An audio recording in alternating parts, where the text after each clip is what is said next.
Wow. QC survives yet again. Tyler I voted Tyler. Oh!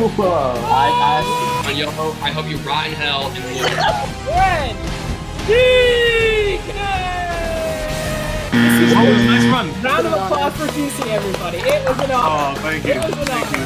Now, Shayna is the individual in the match who has been here the longest. Everyone just ganged up on me. It was a good run. It was a good run. I fought my hardest. 7 rounds. The silent killer, Nikita! I'm boiling up, you know? It's really wild. You are the Yeah. MVP. You are the new MVP. Congratulations. Two members of the Watchers in the match. What a twist! That was short. 20th entrant. You gotta make an entrance. Round of It was an applause excellent for the MVP. 12 rounds. Suck it, Dev. Go watch some Netflix. Entering the arena to the theme of good time. He is a two-time CINEMAWARS champion of the world, representing the hunt. Movie Fest UK. Oh my days, yo.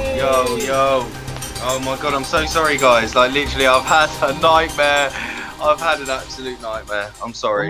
The most chilled person picks that song. He already gave me nerves. What is the most overrated David Fincher film? Ooh. Mank, it's very easy. Mine is the same. I thought it was easy answer. It's not 6, but it's 7. Yeah, Mank. Let me just say that I really like this movie. It's a great movie, but the game... Mank is just one of those movies that got every award. He got all the nominations that, honestly, I don't think he deserves. I think maybe it's yes Fincher's passion project, but it's super self-centered. It drops names left and right as if anyone's supposed to remember actors and executives of Hollywood from the 30s and I don't know what. Yes, cinematography is nice. Charles Dance was good. Gary Oldman was okay. For me, it just felt like the perfect excuse of movie bait. Do you know what I mean? Oscar bait. Like, is literally everything about it screams, I want to win an Oscar. Like the black and white cinematography, the score, even getting Gary Oldman in it. Do you know what I mean? It's literally, I understand that he had it as a bit of a passion project because he wanted to obviously do some with his dad. Obviously helped write the script back in the day, didn't he? But for me, it just felt like he wanted to so hard to win that Oscar for Netflix, the streaming service. I think 7 is really good, but for me, I think it has a lot to do with my experience of seeing it, because I knew every spoiler practically that you could have, and people often say it's the best Fincher film. And although I thought it was really good, I didn't think it was that good, like a Fight Club or something. I think the game is a great movie, and as it crescendos to the third act, it continues to build that tension really well. I think when it comes to the big reveal at the end, it kind of makes it feel like the actions of our main character, played by Michael Douglas, are completely inconsequential. If they had even Fincher himself doesn't like the ending of this film, and I think that speaks volumes. I disagree with that. Yeah, sorry, Anya.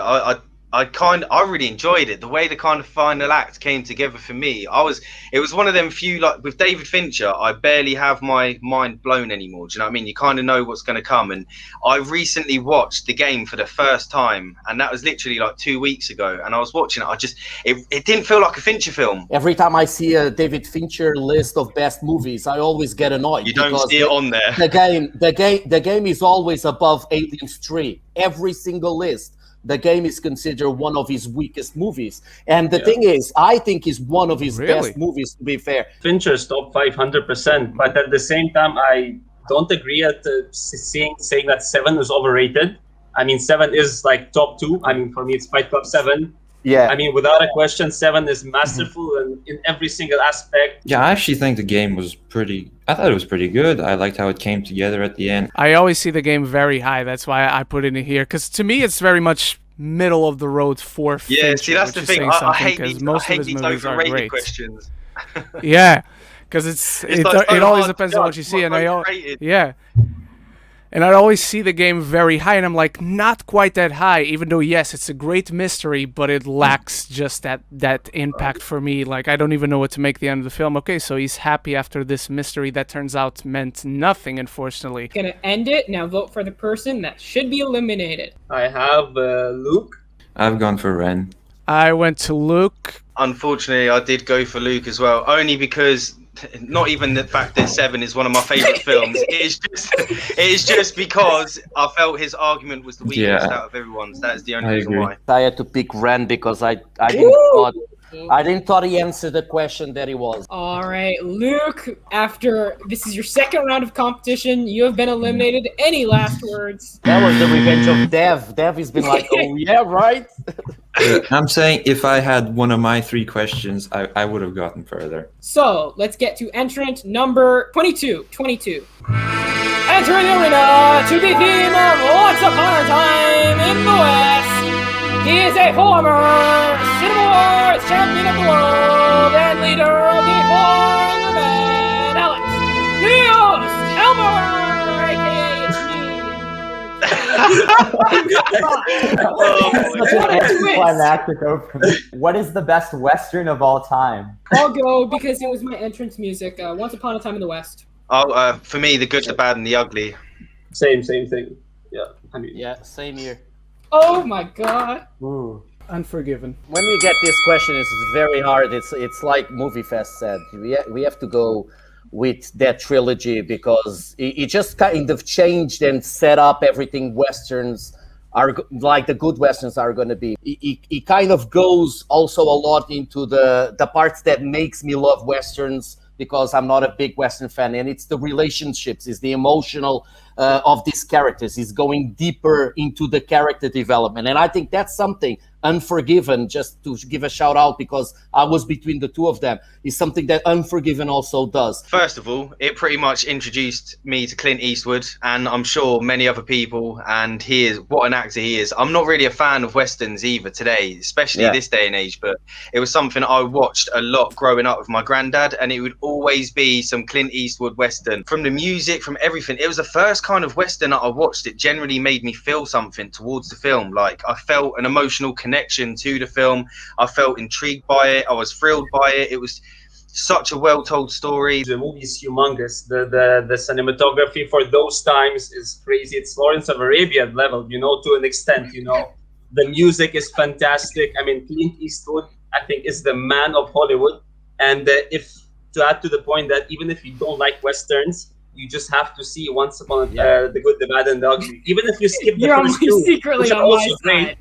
Yeah, no, I was about to say America, but The Good, the Bad, and the Ugly, you have to see it. I'm going to pick up a little bit from what Oniolo said, that the two films that carry the thematic, dramatic character weight best are The Good, the Bad, and the Ugly and Unforgiven. And Unforgiven carries that weight almost because of Clint Eastwood. It feels like he has all the lessons that he learned from not only being in these classic movies, but making movies up until then. And the very fact that Unforgiven came back way past the heyday of the big Westerns, the fact that it has that staying power, the fact that everyone still talks about it, says something. It's melancholy, it's thematically deep, it's filled with pathos for the characters. It's a perfect Western. But I chose Once Upon a Time in the West because it's commentary on the Western genre as a whole in the West, and how, like, at the end of the film, it's basically showing the evolution of civilization and how the end of the West kind of leads into a more modern society, which I think is very effective, especially for its time in '68,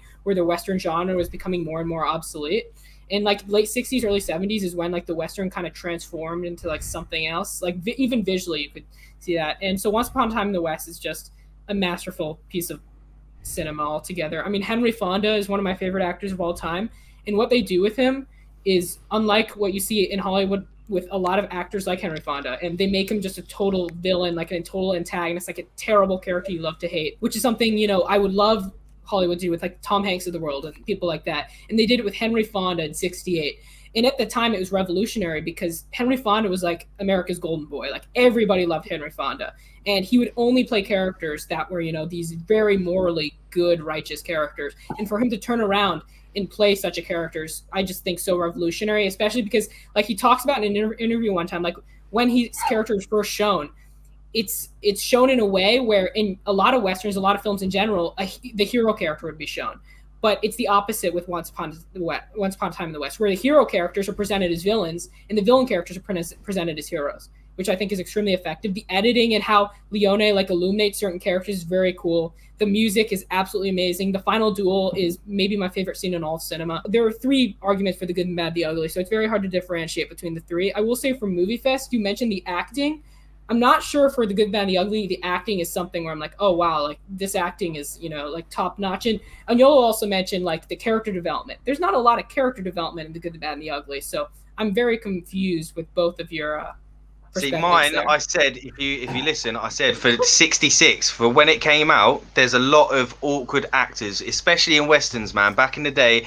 And I watched a fair few westerns with my granddad, but that was one of the first actual ones where I was like, do you know what? The acting in this isn't actually that bad. And going into the characters development, if you like having a dig at us, what I'm saying is, like, you have characters there that like are so mysterious, but you still kind of like, because of their body language, because like Clint Eastwood's eyes say more than some actors do with 1,000 words. And you talking about like acting, you talking about cinematography, you talk about a lot of like specific technical aspects. And the thing here is, for me at least, and I'm gonna die on that hill, a movie is all about the storytelling. And I think the storytelling on Unforgiven and The Good, the Bad, and the Ugly is way, way better than anything we get on your movie. And I think that's the thing. How is Once Upon a Time in the West story? See, that's where I'm going to bow out, because I can generally say I haven't seen Alex's film. So I've generally not seen Alex's, so I'm not going to get involved with that. Because like I said, they focus like, and like I said before, I almost picked Unforgiven exactly because of that. They focus on the journey of one man, and like they make it relatable. They make it, and you talking about a movie that's like, I don't relate with anything that's there. There is no argument against putting me. your backs together. Let me say something that I think all these 3 movies are great. The difference between Once Upon a Time in the West and The Good, and Bad, and the Ugly alongside Unforgiven is that The Good, and Bad, and the Ugly and Unforgiven, they felt like they elevated the genre. Yeah. They reinvigorated the genre. They did something different with the genre. They're great movies outside that genre. Exactly. While Once Upon a Time in the West, it's great. I love it. It is, quote unquote, just a Western. And honestly, this isn't. I love watching you guys debate, and I've been here. I've been here for. I haven't seen Unforgiven, so I can't like shit on it. Unforgiven is so good. And I'm actually saving this movie for a special occasion. Like I saved The Good, the Bad, and the Ugly, and so on. All right. Like, it's fine. Again, like I don't feel bad. I've been here the entire time. So, all right. So let's get to number 23. Entering the arena to the team of House. Representing the United States. What's that song from? What's up? What's the song from? Fincher, Tarantino, Nolan. Which one is best? So Agnolo's 11 rounds, Shayna went 12, but he beat QC. And Ren is at 9 right now, so he could beat QC as well. I'm probably getting eliminated on this one. Nikita's at 6. All right. Anybody have an answer? I'm still thinking. Yeah, it's a hard one, really hard one. I'll pick Nolan. Tarantino. Christopher Nolan. I have to go Tarantino. Nolan. Putting all the feet fetishes aside, like Tarantino, he's always been a massive fan of mine, mainly, and this is mainly because of his screenwriting. And when it comes to that, he's just almost unbeatable. And then when you add in all of his pop culture references, his love for gore, and his penchant for just fucking blood everywhere, this just make it crazy. We're gonna go gung-ho. The fact that his films essentially don't cater to anybody, he does it for him, do you know what I mean? He does it for what he loves. He doesn't care. He's not pandering to everyone else's needs and what they want. The thing with Tarantino is he kind of created his own thing.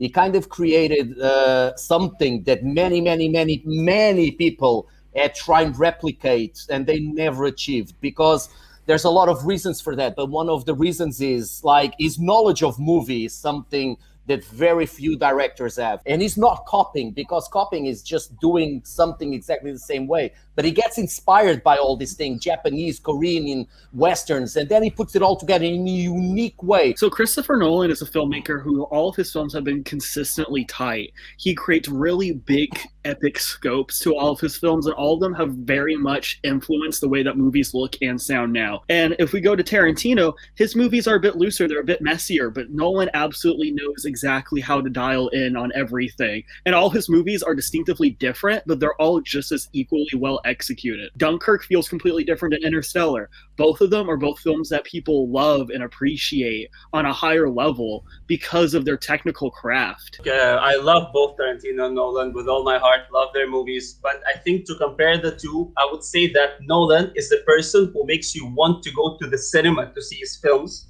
because of the scale they are, the size, the cinematography, the music. Like, you'll never get the sound and visuals in your house. I mean, Tarantino's movies are fun in the cinema, but they can be equally appreciated in the house. When you go to a Tarantino movie, you always want to go there for the screenwriter. That's what I feel about Tarantino. I love him as a director, but I feel he's a better screenwriter than he is a director. Nolan movies, you go for there for the experience. All you need for a Nolan movie is that concept, and you know he's going to do something never done before with that concept. Dunkirk, his magnum opus as far as directing alone is concerned, the way he explores time and uses different time speeds as a storytelling device is astounding. It's mind-blowing what he did there. It's always very different. It's always very original. While Tarantino, and again, I love Tarantino, no shade towards Tarantino. He maybe does the best version out of a certain genre, maybe, but Nolan always does the most unique thing that you probably cannot even think of. See, for me, what you were saying about Nolan, the fact that technically, I agree with you, that technically he's always taken on everything. He's trying to challenge everything to do with cinema, all of that, and I appreciate that. But with Tarantino, I feel he gets so much more out of his actors. That's one of the things that comes for me is you see anyone that performs in any Tarantino film, like from Reservoir Dogs to Django Unchained to Inglourious Bastards, whatever you want to pick, every single one of the actors from supporting to lead is incredible. And then it's just a marriage of everything, the screenwriting, the actors, how much you can feel the love and the passion for what he is creating. Tarantino's characters are interesting, but at the same time, they don't really have much pathos to them. They're all caricatures of things. I think Nolan's films are more about something than Tarantino's films. I mean, Nolan is always looking to challenge cinema. You know, I'm not going to say he's Kubrick, but he is, you know, he's always looking to do something differently. He tries something. People hated Tenet, but Tenet was a highly unique concept, the way he executed all these things. But we're forgetting how unique the movies of Tarantino was. When he started, we thought this guy is going to do gangster movies for the rest of his life. Then he did a war movie with Inglourious Basterds. Then he did a martial arts movie with Kill Bill, and then he does a Western with. So, and the thing is, like, people are more curious sometimes to see what he's going to do. When there was announced that he probably was going to do a Star Trek movie, people lost their shit. They wanted to know how the hell is going to be. And the thing, I think he brings a lot of that uniqueness. Voting stage is beginning. Can't see that. Yeah, Okay, yeah. Sorry, man. Who's been Sorry, here for Ren, a long bro. time. I went with Nikita just because I thought his were the most repetitive. Movie Fest. But I had to go Nikita because he just didn't like. So it Sorry. all comes down to, so Nikita, I'm sorry, your time here is done, but now Ren has the chance to send two people home here. I hate to expel the other person in the UK, but I went with Movie Fest. I'm sorry. Okay, Oh, wow. huge moment here. We have our second double elimination as Movie Fest and Nikita will be eliminated. I can finally smoke a joint and watch a movie. Peace out. You gotta go have dinner. It's like 10:30. I'm sweating right now. That was intense. Let's get to our number 24 and our number 25. Entering the arena to the theme of Tenet. He is the owner of the ultimate movie account, DJ. Wish I had the Nolan thing. I would have. You guys know how much I love Nolan. Mr. Tenet. Mr. Tenet. Now we're going to get to our number 25. Entering the arena to the theme of Mad Max Fury Road. He is a former CINEMAWARS champion of the world and the leader of the Nice Guys, Tristan Ren! What's up, everyone? Tristan the judge got the last number. No, there's one more person, I think, right? Very sus. Very sus. This is a throwback. What is the best? It's Alex again. One of my favorite questions we've ever had here. I went with HBO Max. I'll be unique. I'll say Disney Plus. I'll go to the Criterion Channel. Okay. No. That's what I think last time. He won. Tristan said. That's what Tristan said. Ren? Oh no! Amazon Prime. Oh, for God's sake, I can never get the thing in front of HBO Max. HBO Max, I will just say this. It is not in Canada, and I'm very envious of you guys because I want it so badly. I have looked through the library, and HBO Max has, an incredible library of films and TV shows. It's got all of Warner Brothers stuff. And one of the things I really like that HBO Max is doing is they're putting a lot of the movies that typically would be theatrical releases onto their service. So you're getting films like Tom and Jerry and Godzilla vs. Kong. That's the example? Wait, you want to see it, right? Godzilla vs. Kong. But you're getting these films so you can see them in a theater and then immediately see them on HBO Max. I just have to say that I'm not with Christian about the Tom and Jerry. I think that's a hit against us. Sorry. But the thing is, come on, let's be fair. Last time I had this question, I picked Disney Plus. But now, after I think it's been a month or two, I think what Disney Plus brought to the game is not enough. And what HBO Max has done is just a game changer. It's like allowing these movies, and especially for people outside the US, I'm getting chances to see more stuff than ever. And HBO, in terms of quality, it's always been kind of like a stamp of quality in TV shows, in movies, in everything they do. And it's been more and more. And being able to see movies like King Kong and Wonder Woman, even if you don't like the movie, Mortal Kombat, all that without having to go to the cinema. Amazon Prime is the one that's expanding the most. It's expanding the fastest. It's already everywhere. And it's the most consistent service in terms of quality. Both its movies and its TV shows are always 99% of the time top notch. They have expanded the service. They clearly have a plan. They always have something new, and they have something for everyone, and they're going at it full throttle in every regard. Disney Plus, obviously it's Disney, but I think obviously with Disney owning Marvel and Star Wars, and with most of their library you can't get anywhere else. Pixar too, they got that Pixar category.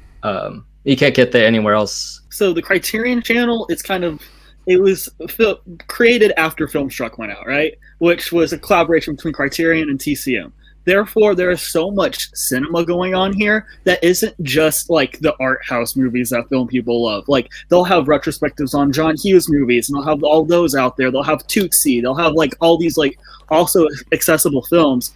And along with that, it is film school for $10.99. They have all these interviews and commentaries with people who've made these movies. These other streaming services, all they want is money. They're just picking these things up because they want money. The problem with your pick with Criterion is you're talking about a very specific group of people. It's like cinephiles. You're not talking about people that just want to put the TV on and, for example, watch Friends or watch something that's going to take their minds away. So you're talking about a very specific thing. And if you're talking with people about where they're going to spend their money, and you say, look, you can get this one, this one, this one, and this one, what are you going to pick? And very few people will pick the Criterion. I picked Disney Plus first on my answer a while ago. But then I got Disney Plus, and it went old very fast. They don't have enough stuff coming out. Yeah, I know they don't have a lot of content right now, but they will. So just give them time. Disney Plus is still, a very recent streaming service. I think it came out a year or two ago. The thing with HBO Max, as we're movie fans. As movie fans, we shouldn't. They have a great catalog, and I use it. Don't get me wrong, but the fact that they have that deal with Warner Brothers, having that same theatrical release, is just preposterous. Especially this year with 2021, and then you see that how they handled it. Not telling the creators and the artists, even Lionsgate not allowing Dune to be released on HBO Max on that same day. It's just And movie theaters is a dying business as we speak. So we have to go out and support the theaters. That's a very bad example if you go in there. Disney is doing the same, but charging people. The thing is, they're doing the same, but being even more greedy. So let's not go there. And HBO Max, the deal with Dune, I believe Dune is now just going to be in theaters. Yeah, that's what I'm saying. Yes, but Dune is the exception. HBO Max. But what I'll say Disney, it's its own thing, you know? Because Dune's going to and HBO at least for 1 week, and then it's going to HBO. No, it's going to theaters for 1 week exclusively, and then it's going to HBO Max. So it's not giving it that much time. I will say that, Brett, I was kind of on your side, but then when you mentioned that Criterion wants to celebrate cinema while others would just want to make money, Criterion is just a company as well as the others, so they only exist because they also want to make money. David, I will answer Disney Plus as well, and I will be with you in a few years, just not right now. Exactly. HBO Max had a very confusing launch. They did not make clear what you would have because HBO and HBO Go already existed. They have no plans right now, and for a year they've had no plans to expand. And yes, what David brought up is a good point of not telling their filmmakers what they're going to do. But Oniolo also brings up a good point that I myself, not being from the United States, have had some opportunities due to that. This question isn't what is the most accessible streaming service, it is what is the best streaming service. And we look at all of the titles of all of these streaming services, Criterion's going to have the highest percentage of good movies on it, just guaranteed, because again, it's curated by fans of movies. Of course, they have to make money. I'm not saying they don't. But it's people who actually like movies. Netflix and Amazon and HBO Max are a bunch of suits that are putting the numbers together in order to create something that people will stay on. Just one thing fast. If I open an Hitchcock channel just with Hitchcock movies, I'm going to get the highest rating of all the streaming channels. Because I mean, it's the best one. Like the thing is that, like if you say, oh, he has the highest rating. Yeah, because he has like how many movies compared with the others. And it's not for everyone. That's the thing. You might not like it, but I go to Disney Plus, and like my daughter is watching High School Musical all the time. Is it good? No, but she has something she wants to watch it. So the thing is, let's go to Tristan. Let's go to. Sorry, Brett. It's the most successful. Let's go to Tristan. Most successful for an audience. This is saying what is the best. What is let's the go overall to Tristan, quality. please. It's a different question. It's a different. Best is related. Question. Let's go to Tristan, please. Oh my god. If we're saying what we think is the most successful streaming service, sure. What we think is the most that's going to maintain a certain audience, sure. But we're saying best is not something you can define. The best quality streaming service. Go to Tristan, please. Channel has the best titles. Best is not something you can define. And to me, best is you're saying it as the best titles, but that's subjective. Exactly. A lot of what I'm talking about best is variety. The ratings. Please, Brett, let Tristan. Criterion doesn't have variety. Disney. I mean, if you want to watch a family movie, Disney's got it. But what if you want to watch a horror movie or an Oscar movie? Disney doesn't have that. Same with Criterion. Criterion's one niche. It fills a niche. HBO Max has a great variety. What I'll say about Amazon is it has a terrible interface. And sometimes I want to watch a movie and I'll press it and it's like, oh, not available on Amazon. And I'm like, what the heck? I want to watch it. Sorry, I had to get as much as I could get in there. Vote for the person who should be eliminated. Jesus Christ. To see David. David, how do you respond with that allegation? Oh, you're wrong. No. Yes. Brett. Is David. My is Brett. All right, it all comes down to Ren. Ren, vote for me, Ren. Ren, vote for me. Vote for me. No, I like you. We've been on the same day. We've been on the same team. Vote for Tristan. I'm going with Brett, unfortunately. I think he had the weakest arguments. Can I be oh my god, I will give this to Tristan. Amazon has a bad interface. This is no shade to you guys, but I think this is wrong. Oh my god, this is tiring. We have one more entrant. Have I broke the record? Yeah, you're at 13. Woo-hoo! Hey. Another right, you deserve broken, round of applause. And God, what is Ren? And what is Ren at? Even the applause is bad. Ren's at 11. So all right, another round of applause for our. That was fake. I survived my first round. No. David survived his first round, so let's get on to our final entrant. Entering the arena to the Avengers, representing Gone with the Wind.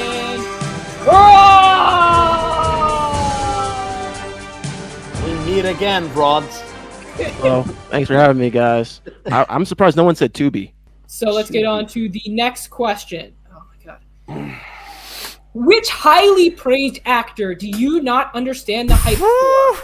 Oh my gosh. I'll go Oscar winner Helen Hunt. I don't know. Timothy Chalamet. Oh my god. Oh no. Benedict Cumberbatch. Like, I don't know his name. I'm with you on that one, yeah. Cumberbatch. Benedict Cumberbatch. How do you say his name, guys? Georgie boy, George Clooney. Julia Roberts. When I think of Julia Roberts, nothing really memorable comes to mind. I see her more as like this great, like as a solid supporting character in some okay to good movies. Like in Wonder, which recently came out, she wasn't really the standout. When I go back to the Ocean's movies, like Ocean's 11, I don't really remember her character at all either in that. My problem with Benedict Cumberbatch is it kind of blew my mind when he played Sherlock Holmes on the TV show. But since then, his roles are always the same. He always plays the same kind of character. I think the only part that I kind of thought it was different is when he did the voice acting for a dragon in The Hobbit. That like the rest of the times, he's always this same guy. Even when he plays Doctor Strange, he feels like the same guy that he does in all the other movies. Obviously, Timothy Chalamet is one of the more young. He's one of the youngest actors being in discussion, and he's obviously one of the contenders. People are saying like he's going to be the actor of our generation. He's getting all these major roles, and he completely and utterly does not deserve any of them. He's probably one of the most blandest people I've seen out there. He's one of the reasons why I kind of don't even want to see Dune. I obviously we have the rebuttals. I don't agree with Agnolo with Benedict Cumberbatch playing. Like, he does obviously kind of plays the same roles, but he does it well. With Timothy, he plays the same roles, but he doesn't do it well. And he just, I just want to punch him. I also, to make you feel better, I want to punch Timothy Chalamet too. Why? He's so good. Let's go to Ren. George Clooney has always been a guy that's very charming. If I was out with my girlfriend, he showed up, I would understand if she chose him over me. But he's just that guy. He's playing in that one box of smiling and everyone does him favors. I always remember his movies, but not him. I never understood, especially in the mid-2000s to early 2010s, when he got all that Oscar love every single year that he was in a movie. He was just playing George Clooney dressed in someone else's uniform because that's what the movie dressed him as. Helen Hunt, she doesn't really work very much today, but back in the 90s, Helen Hunt was huge. She won 4 Golden Globes. She's been nominated for 2 Oscars and won an Oscar for her, in my opinion, terrible performance in As Good as It Gets. All these actors that you pick are like very charismatic, but Helen Hunt is just like, all the lines that she gives are incredibly forced. It's like she's coming off of a soap opera, and she drags down any co-star that shares a screen with her. Like, when in As Good as It Gets, Jack Nicholson is giving one of his best performances, and then you have him trading lines with this totally weak, boring performance from Helen Hunt. I just don't hear the praise for Helen Hunt. That's my issue with your pick. I don't see anyone coming and saying, oh, Helen Hunt is like this amazing actress. Look at her. Yeah, she got nominated for some things because there wasn't a lot of competition in most years, and she was in good movies. And sometimes you kind of like get it rubbed on you, the thing of being a good movie. But I never heard no one saying, like, all these people that we're talking about, everyone puts them on the list of like biggest Hollywood stars and this and that. And Ellen Hunt is not one that I really hear people saying anything about it. For Benedict Cumberbatch, like when I think of Star Trek Into Darkness, for instance, I thought his performance as Khan was very threatening and menacing. When it comes to Timothy Chalamet, David, I think when I think of a great performance in Beautiful Boy, Beautiful Boy, my God, I loved his performance in that. Yeah, Beautiful Boy, I would have to say is his best performance. I can't argue much there, but Call Me by Your Name, also, great movie, but still kind of a bland performance. Clooney, he has the charm. Roberts, she's strong, funny. Cumberbatch, I believe he has a lot of range. He's classically trained. He's been on stage, and you need lots of range on stage. Helen Hunt, I can't really rebuttal because again, like you said, she was big back in the day, and I do agree with like her bland performance and as good as it gets. But unfortunately, she's not as praised as she was. To defend myself, Alex said the question is which highly praised actor do you not understand the hype for, not which highly praised actor working today. And I looked into her filmography, and Helen Hunt actually was nominated for The Sessions in 2013, a movie no one talks about, but they nominated her just because they like her. And back in the 2000s, she was getting a ton of roles like Pay It Forward, and those movies were making a lot of money because she was a big star. She was kind of like a Gwyneth Paltrow. When you go to the general audience, you never hear anyone saying, "Oh, you know what actress I really want to watch the next movie? Ellen Hunt." You don't At the time they did, though. She has no box office. She has nothing. I had to go with Tristan. Well, Timothy Chalamet is probably my favorite actor working today, and I didn't think the points were great, so David. Big J on YOLO. I think Cumberbatch is an amazing actor. And if you guys haven't seen The Courier, underappreciated film of this year. What's happening here, Ren? I interviewed the director. I went for David. I'm sorry, Tristan, but I had to go. Whoa! Yeah. There we go. Another huge moment. And David is bringing Tristan down with the ship. Guys, great job from both of you. Great round, great arguments all around. Any last words? Yeah, it was just fun to argue against you guys, and I'm excited to see who wins this. Yeah, I hope to come back. Thank you for having me. Thanks, David, for coming on. Make sure to follow Dave on Instagram, Ultimate Movie Count. All right, we have a final three. Rod, amazing performance so far in this Battle Royale. One round of greatness. I actually thought I was going to lose because I thought my argument was kind of weak. So, but yeah, I'm happy to make it this far. You'll love this question. Which direction should Warner Brothers take with their DC properties? Just not have it at all. I think they should just go and do standalone films. When you look at the success of Joker and what that just did and how widely successful that was, not only being a critical success and getting nominated for Oscars, but it also was the first R-rated movie to make over $1 billion. And we're still talking about it today. DCEUs, they've had their time to kind of catch up to Marvel, and it's just too much. They're trying to do damage control, and it's too much. We're still trying to get this whole Snyderverse crap worked out, and it's not working. Yeah, I completely agree with Rod. That's exactly my answer also, because if we look at everything, like, they're just not good keeping a record of what's going on.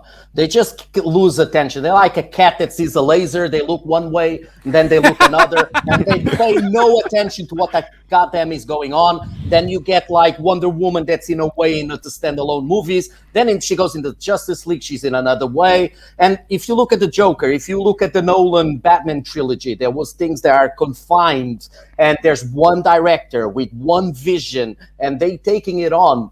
They are very good at it. I agree with all of your points. I would also add not only that is the direction, but I will add something that they need to get in that direction in the first place. You need a Kevin Feige-like person. You need someone to lead the charge, creatively speaking, to leave a roadmap, and you need to not worry about Marvel. Marvel is worried about themselves. Marvel is worried about how can we keep being good. DC is trying to catch up. Just be good in the first place. I kind of disagree with you, Ren, because the thing is, you need a Kevin Feige when you're doing like what Marvel is doing. You need like a roadmap. You need someone to like keep everyone in order, in the same tone, in the same story. What they need here is they need to find directors that are dying to say what you want about Zack Snyder, but that's a guy that was dying to do those movies. Yeah, I disagree because I'm not necessarily saying do the same thing as Kevin Feige, but have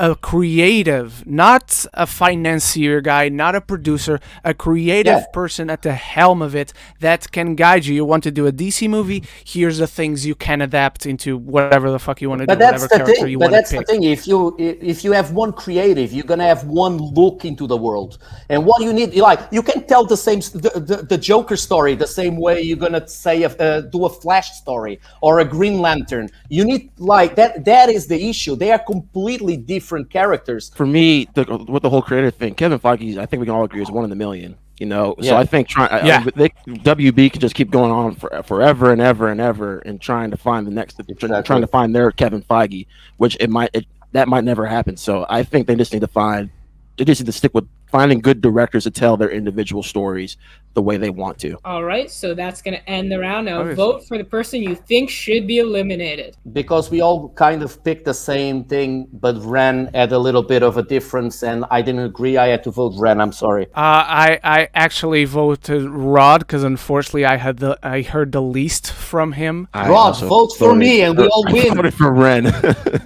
All right, there it is. Ren has been eliminated. How many rounds did he last? Let me quickly just count because I didn't 12, count. I before. think. Yeah, I think 12 rounds. That was 12 just- rounds. Oh, another round of applause. Great job, Ren. You did a good job, man. Lasted 12 rounds in your first ever CINEMAWARS matchup. Where do you live? London. Where do you Originally, live? I'm from Portugal. You're from Portugal. I'm from Portugal. I'm in Portugal. I am. Cool. Oh, okay. I'm Portuguese too. All right. Let's do CINEMAWARS in Portuguese and see who wins. Yes. Vamos só falar em português e eles não percebem. Eles não vão perceber nada.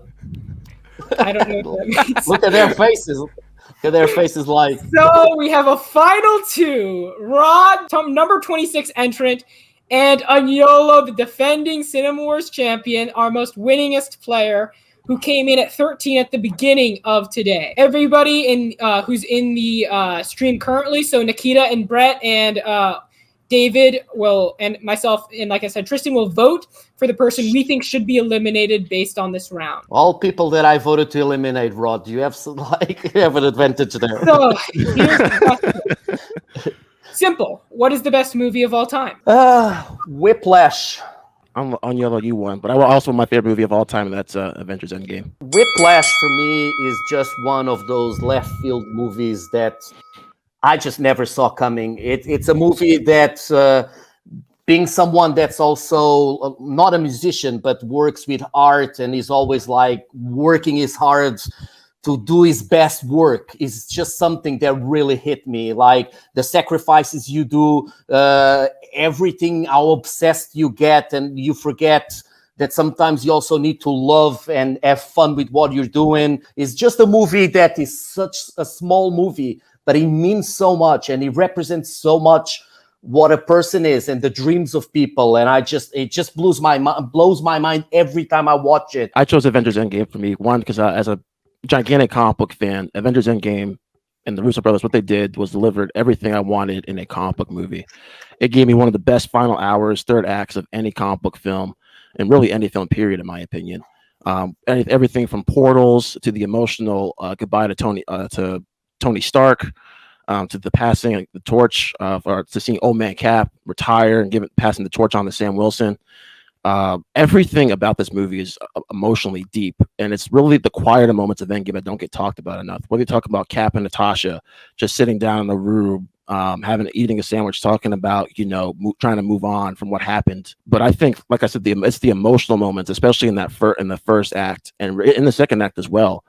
Cap seeing Peggy, Tony finally having that chance to have his official goodbye or that last talk with his father. That really struck a chord with me, especially too. Well, like being a big comic book fan, I have to say I love Endgame, but I had this discussion on another episode because someone picked the best movie, Lord of the Rings, the Return of the King, and I'll say the same year. And it's even worse because the Endgame doesn't work without Infinity War. A lot of the things you are talking only strikes you because of Infinity War. And I would say even more, it strikes you because of the other 23 movies before. If you don't have all that movie doesn't work on its own. Whiplash, you can watch it and it will strike you every time. If you want to have all those things you are talking, and some of them I felt too in Endgame, you need to watch the other movies. You can't watch it. And that's why, for me, I would say the MCU is probably like the best franchise, like storytelling, whatever you call it. But being the best movie of all times, for me, it doesn't work. I still think you can watch it stand alone a little bit in a sense that you can still get that emotional impact. I still think there are enough emotional moments in that film. None of the stories will work. You don't see Cap going through all those things. That's like the biggest star. And especially RDJ, you don't see him as Iron Man. You don't understand why he says, I'm Iron Man, and why he's so powerful. In terms of Whiplash, like I think J.K. Simmons is brilliant, gave a world-class performance. Probably my favorite performance of his, aside from probably portraying J. Jonah Jameson. I just didn't care enough about Miles Teller and his journey. I would rather spend more time hanging out with J.K. Simmons than with Miles Teller. I thought Miles Teller was good. I didn't get that sense of I want to do that. Amazing. So now it is over. I will bring back everyone who is out of the stream currently, and we will all vote. Keyword, vote for the person we think should win. I will go first with my winner. It's going to be on YOLO. Rod, your argument was really great. There were several moments where I reconsidered. You're muted. You're muted. Well, I'm the silent one. I was the Lord of the Rings person, so I knew that the second that came up, it's going to go to this same road again. But personally, man, I know how much you love, based on your page, how much you love Endgame. And like, I knew without a question you'll pick that thing. But for me, I mean, Infinity War on its own was better than Endgame, you know? So yeah, YOLO is the winner. All right. So that means if Agnolo receives one more vote, he has won the Battle Royale. Who wants to do the honors? I got it. So, I think this question, it says what's the best movie of all time? Therefore, it needs to be the one that's most accessible, right? On YOLO, Oh my God! But Endgame's for everyone. It was the highest movie. Everyone came together and watched it. You've been spending too much time with Alex. Rod. So just to keep it simple and to jump right off of that, I think if we're talking about who chose the better movie, I think Whiplash is infinitely the better movie, and I think Agnolo had a stronger rebuttal. But I think Rod actually had the stronger argument because Agnolo argued why Whiplash is his favorite movie, while I think Rod argued more why Avengers Endgame is the best. Oh my God, Rod. I'm sorry. No, I swear it's based. I completely turned his movie out. Oh, come on. Endgame does not stand on its own, and in order to be the best movie of all time, you would have to put in all 22 other Marvel movies. Well, I guess I went with Agnolo. And your winner of the Season 1 Battle Royale, current CINEMAWARS champion, Big J from Agnolo! You expected this, didn't you? Yeah, pretty much. No, joking. No, I didn't. No, there was a lot of times that I thought I was gonna go out. To be honest, like, this was the one I was more sure that I had it, and then Brett and Tristan really got on my naughty list for the next season. Let's just say that. But no, like, everyone did amazing, and we already said about this. I think, like, having to do these picks on without knowing what the questions are going to be, I think everyone just upped their game 1,000%. No, but no jokes apart. Like, everyone is. I'm really now excited for season 2 because I think it's not going to be a walk in the park. Everyone is upping their game, and it's just great and loads of fun. Let's go back to my co-host Tristan. It's been a long day. Oh my God. Yeah. What are your thoughts on day 2? Crazy. Yeah. I thought day 1 was crazy, but day 2, I mean, we had some incredible arguments. I think we have a lot of stars that emerged through this, so I'm excited to see. QC, Shayna was amazing, Alex Holmes, so many names that emerged, and I think everyone did great. I completely agree. YOLO saying he's going to get me. I know, in all seriousness, on YOLO, you did amazing in your arguments, and I just like that one. You should go after Brett. Brett's reasoning is a bit whack. Tristan, I trust. In all honesty, I'm everybody in this. Thank you all for joining. I know it was a pain for a lot of you because we're close to 4 hours now. So truly, guys, thank you. Like, I completely would have understood if you just headed out and left, but the fact that you stayed here really means a lot. And even though I didn't come on top, I really enjoyed just being here and co-hosting. Thank you again, Tristan, and thank you, again. I can't emphasize enough how thankful I am for those who competed, even if you got eliminated first. So you all contributed, and this was the time of my life just hosting this, and I can't wait to do it again next year. But thank you again for watching the CINEMAWARS Battle Royale, part of our Movie Mania series events. Thank you for watching. Ciao.